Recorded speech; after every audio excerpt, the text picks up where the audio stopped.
Ebenezer Scrooge had boycotted Christmas for most of his life. He despised it. Instead, he spent his life ambitiously pursuing a fortune. He thought that money would warm his soul. But then the haunting night that showed him all that he had missed and lost transformed his vision of Christmas. Scrooge woke up from his night terrors and he feared that he had missed Christmas. Luckily, he hadn't missed it. And today, we hear the story of the Bible's version of Scrooge, and the original Scrooge.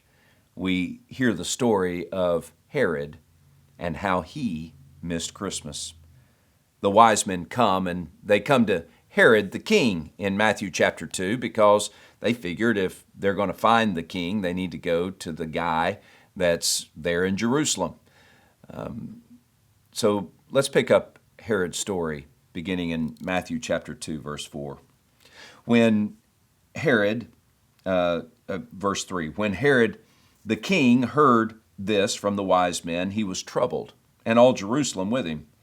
And when he gathered all the chief priests and scribes of the people together, he inquired of them where the Messiah was to be born.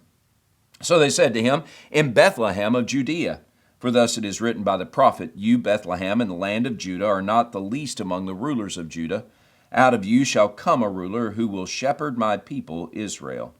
Then Herod, when he had secretly called the wise men, determined from them what time the star appeared, and he sent them to Bethlehem, said, go and search carefully for the young child, and when you found him, bring back word to me that I may come and worship him.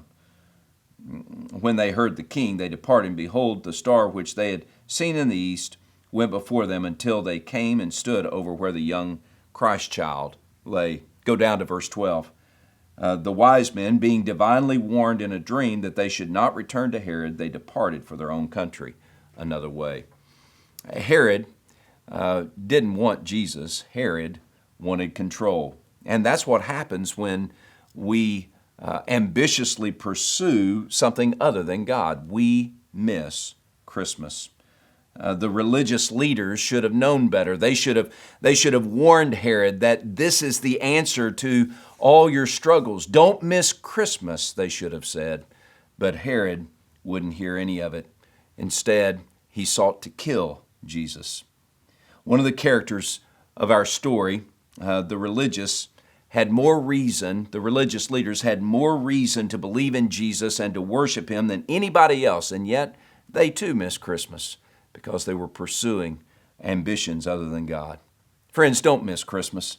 Don't be distracted by the tinsel and the bells and the lights and the sights and the sounds. Don't miss the joy and the hope and the peace and the life that Jesus offers. Don't be so consumed by personal ambitions that you ignore that God has come to give life to you in Bethlehem. Don't miss Christmas. I pray that you and I might unwrap Christmas fully today. I pray that we would worship Jesus Christ the King, that Jesus would fill our hearts with joy and purpose and forgiveness and life. Don't miss Christmas. Turn to Jesus and trust in him, and he will fill your soul with all the joy that you could never purchase on your own. Friends, don't miss Christmas.